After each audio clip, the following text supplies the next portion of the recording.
여러분 안녕하세요. 한국기독공보 뉴스 다시 보기 진행자 표현모 기자입니다.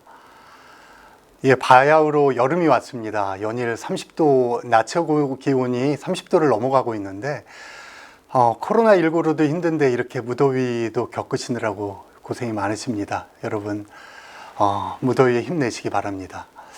첫 번째 소식은 대북 관련 소식입니다. 지금 이 영상이 녹화되고 있는 날이 6월 25일입니다. 한국전쟁 70주년이 되는 날이죠.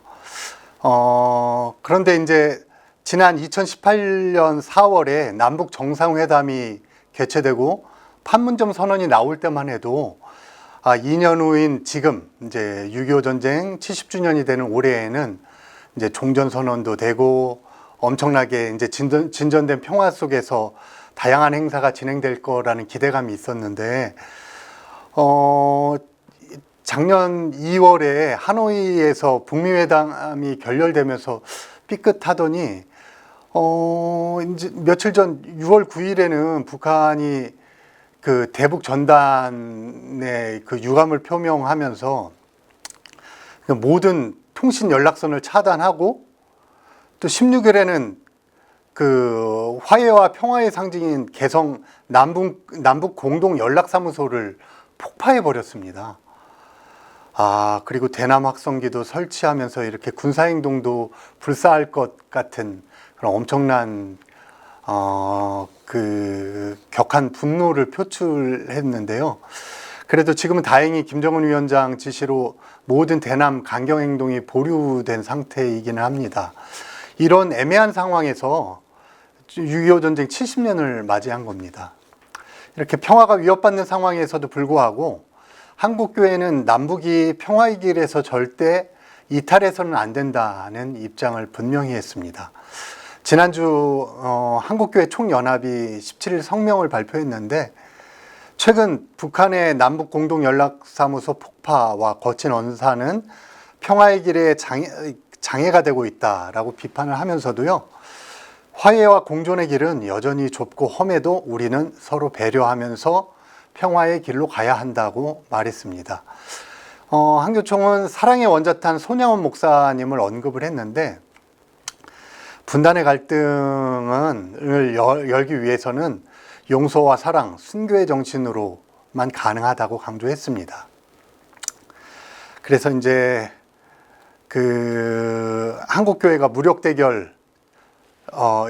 한국교회는 무력 대결을 하는 모든 정책을 거부하겠다 이렇게 선언을 했습니다.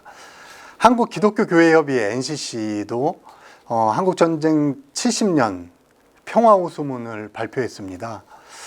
그 NCCK는 그 한국전쟁 70년을 맞아서 그 화해와 평화의 질서를 열어가는 일이야말로 멈추거나 양보할 수 없는 선교적 소명이다 이렇게 말을 했고요. 제발 교인들이 평화를 위해서 기도를 해달라고 강력하게 촉구했습니다. 그리고 이제 세계교회와의 연대가 많은 NCK 특성상 세계교회가 지금까지 많은 노력을 해줬는데 지금 이 시기에 더욱 노력을 해달라, 연대해달라고 이렇게 촉구를 했습니다. 이제 세계교회협의회도 이런 NCK 요청에 화답을 했는데 성명서를 발표했습니다. 개성 공동연락사무소 파괴와 비무장지대 군사행동 위협은 2018년부터 눈부시게 발전한 평화 업적을 되돌려 놓는 것을 의미한다. 이렇게 아쉬움을 표현하고 북한의 조치에 대해서 실망감도 표현했습니다. 그런데 지난 30년간 에큐메니칼 운동 측에서는 한반도 평화운동을 하면서 희망과 절망 사이를 수없이 오갔다. 이번에도 절망을 하게 되는 상황인데 여기서 포기하지 말고 더 이상 격화를 자제하고 대화의 장으로 돌아가라고 촉구를 하면서 긴장 완화, 신뢰 구축 이렇게 촉구하면서 인내심 있는 단계적 과정을 밟아달라고 호소를 했습니다. 이렇게 남북관계가 경색된 와중에서도 지난 18일에는 한국전쟁 70주년 DMZ 평화 콘서트 및 기도회가 있었습니다. 남북관계가 긴장이 고조된 상태라 이게 분위기는 조금 무거웠는데, 오히려 기도회 때에는 평화를 위해 기도해야 한다는 공감대가 형성이 돼서 기도회 분위기는 더 간절했던 것 같습니다.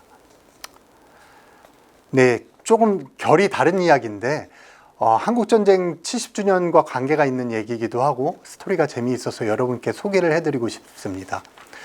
어제 24일 날 있었던 행사인데 서울의 남대문교회와 대구 남신교회의 이야기입니다. 두 교회가 어저께 연합 수요 예배를 드렸습니다. 한국전쟁 70주년 이야기를 하다가 왜 두 교회의 수요 예배, 연합 예배를 이야기하냐 이런 생각이 드시죠? 남대문교회 성도들이 한국전쟁 당시 그 대구로 피난을 갔다가 세운 교회가 남신교회라고 합니다. 근데 이 두 교회가 오랜 기간 역사를 잊고 지냈다고 해요. 그래서 남대문교회의 당회록에는 그 피난을 갔다가 남신교회를 개척한 이야기가 있기는 하고, 그런데 신경을 제대로 못 써온 게 사실이고요. 남신교회는 이 사실을 제대로 잘 모르다가 20년 전에 50주년사를 집필하면서 사실을 알게 됐다고 합니다. 그런데도 두 교회가 이 사실을 알고도 별다른 교류가 없었어요. 그런데 이제 작년부터 남대문교회 손윤탁 목사와 남신교회 김광재 목사가 서로 이야기를 나누어 왔고, 두 교회가 70년 만에 사실상 처음으로 어제 공식적인 만남을 가진 겁니다. 원래는 버스를 대절해서 이렇게 성도들이 대거 올라와서 교제를 하려고 했는데 코로나19 사태가 또 심각해져서 담임 목사와 시무 장로들만 올라왔습니다. 이 행사가 의미가 있는 게 6.25 전쟁이라는 엄청난 그 비극과 고난 속에서도 그 서울의 교인들이 그 흩어져서 대구로 내려가서 어려운 피난 생활을 하는 도중에 그 신앙을 잊지 않고 그 예배를 드리기 위해서 모였고, 그 어려운 와중에도 교회를 세웠고, 그런데 이제 전쟁이 끝난 후에 모든 성도들이 한 명도 빠짐없이 다 서울로 다시 돌아왔다고 해요. 그러면 거기에 남아서 교회가 이제 공중 분해될 수도 있었는데, 남아서 함께 예배를 드리던 대구 지역의 그 교인들이 똘똘 뭉쳐서 교회를 살리고 힘들지만 예배당을 짓고 이렇게 교회당을 지었다고 합니다. 그래서 이제 그때 이제 이름을 처음 지었는데 남대문 교회의 남자, 그리고 그쪽 지역의 그 이름을 따서 신자를 따서 남신교회 이렇게 이름을 지었다고 하네요. 예. 그 하나님의 섭리가 고난 중에서도 그 이면에는 하나님의 섭리가 있다는 그런 증거가 되는 것 같아서 보는 이들의 마음을 훈훈하게 한 그러한 소식이었습니다. 예, 다음 소식입니다.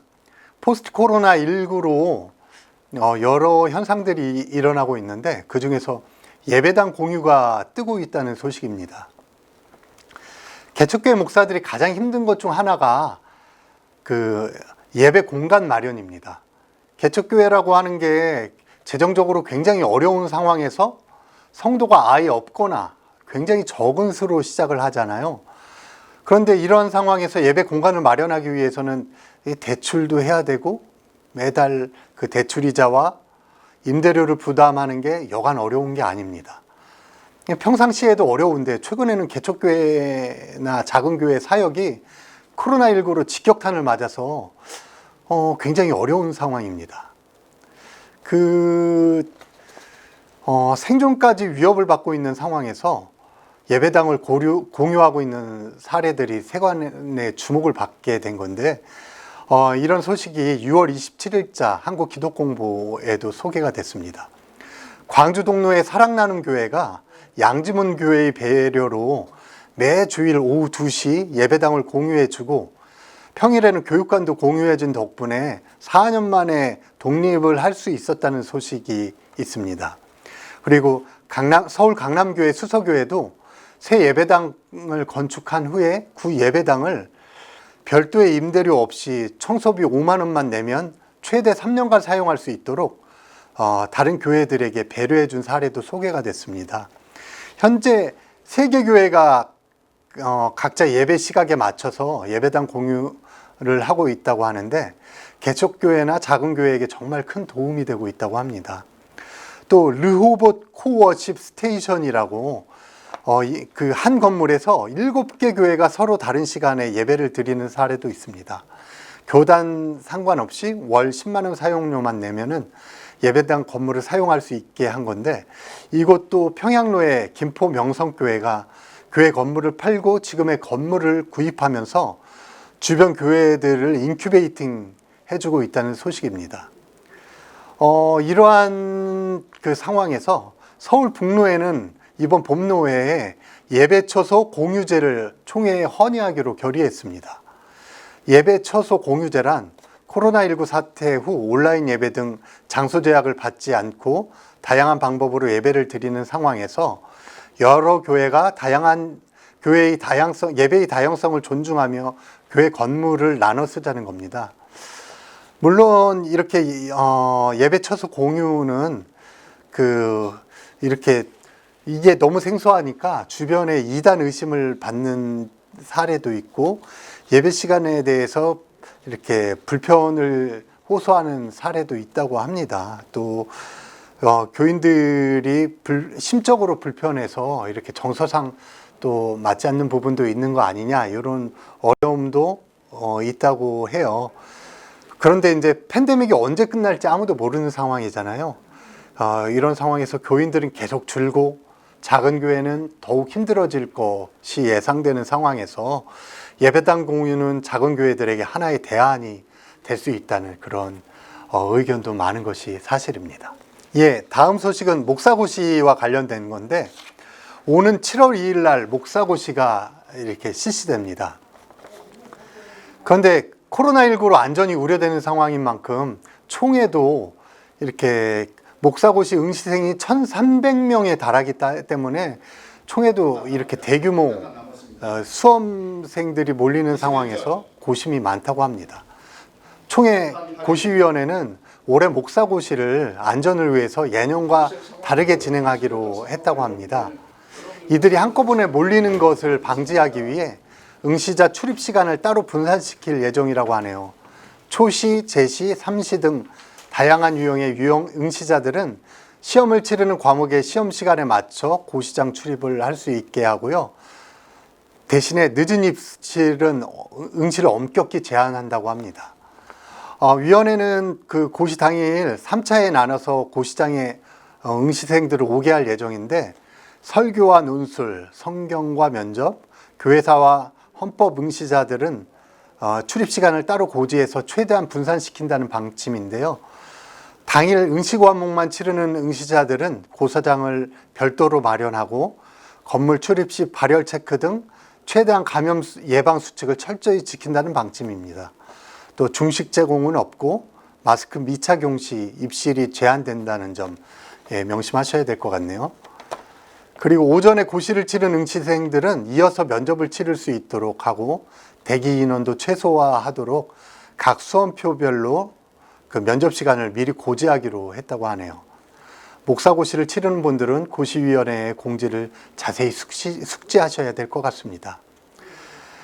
예, 오늘 뉴스 다시 보기는 여기까지입니다. 예, 시청해 주셔서 감사합니다. 한 주간 건강하십시오.